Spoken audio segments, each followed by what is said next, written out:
Bonjour, je suis Béatrice Laville, architecte et scénographe.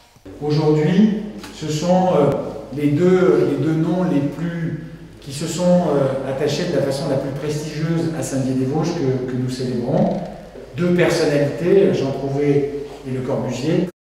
L'objectif de cette exposition, c'est avant tout de s'adresser au grand public et d'essayer d'expliquer en quoi Jean Prouvé et Le Corbusier ont été deux personnages extrêmement importants du XXe siècle, qui ont été à l'origine d'un certain nombre d'innovations qui sont reconnues à l'échelle internationale, et essayer de restituer de manière assez simple pourquoi cette collaboration a donné lieu à des choses extraordinaires. Quand on conçoit une exposition, effectivement, il est question de penser à tous les aspects liés à la mise en espace, au découpage de la salle, de la pièce, à l'éclairage, au choix des couleurs, au choix des éléments de mobilier qu'on va installer sur des socles, qu'on va également dessiner, au choix de la taille, au choix du type d'illustration, de photographie. Parmi les archives, nous avons une multitude de documents extrêmement intéressants. On ne peut pas tout présenter, il faut à un moment donné sélectionner, faire des choix. Essayer de faire émerger le document qui parle, je dirais, au plus de personnes possible. Concernant la couleur, nous sommes basés sur le nuancier de couleurs qui a été utilisé par Jean Prouvé pour mettre en peinture justement les pièces en métal plié. Donc nous avons choisi quelques nuances dans cette palette que nous avons essayé de reproduire de manière la plus fidèle qui soit. Dans cette exposition, nous avons choisi également de valoriser le travail des deux concepteurs et de le rendre un peu plus concret, un peu plus palpable pour le grand public, en présentant quelques objets significatifs. Donc nous avons des chaises, deux chaises de Jean Prouvé, une chaise pliable de Jean Prouvé dans l'entrée, un fauteuil de Le Corbusier.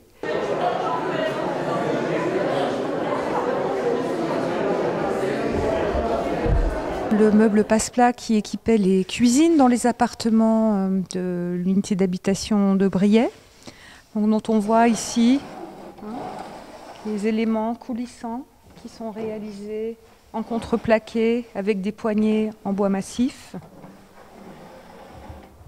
La partie ajourée ici, qui est également qu'on peut refermer par un panneau coulissant. Et puis un rangement en partie basse que l'on retrouve ici, qui permettait de ranger des casseroles, des grands plats. Concernant les images, nous avons choisi dans les archives des photographies qui nous semblaient les plus représentatives des moments qui sont retranscrits ici dans chaque section. Et nous avons voulu également travailler sur des différences de taille des photographies. Alors, on peut voir en périphérie une succession d'images plus ou moins grandes. Et puis, à quelques endroits, à des endroits stratégiques dans l'exposition, nous avons décidé d'utiliser les cimaises comme support pour pouvoir y représenter les photographies qui sont en plein format.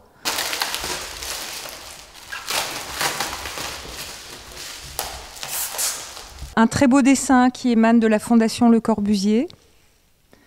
Un très beau dessin bicolore réalisé. Il s'agit du plan de masse qui permet de présenter la manière dont peuvent être organisés dans l'espace les fameux pavillons pour les écoles volantes.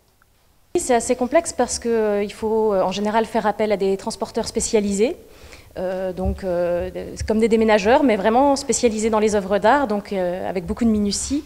Et là, par exemple, les œuvres ont été emballées avec trois matériaux différents, 3 couches d'emballage, avec donc du papier intissé du Tyvek pour protéger, ensuite du papier bulle et du carton.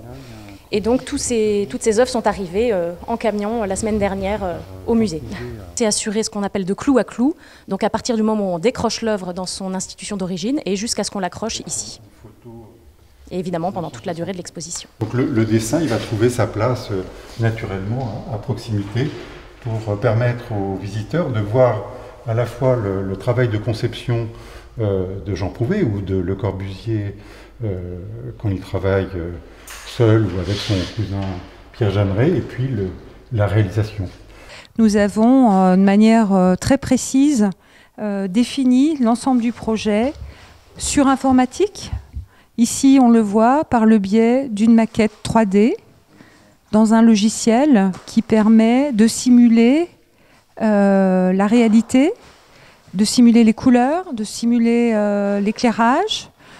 C'est un projet qui demande beaucoup de temps de recherche pour définir le contenu, définir le propos, et puis qui demande au moins 6 mois pour la scénographie, et je dirais dont la configuration va varier en fonction de l'espace dans lequel on va intervenir.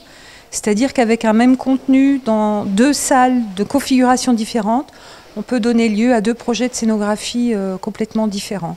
Donc c'est aussi le travail du scénographe que de trouver la disposition la plus adéquate qui permet de mettre en valeur le contenu par rapport à un lieu, par rapport à une réalité concrète, par rapport à une lumière, une organisation spatiale.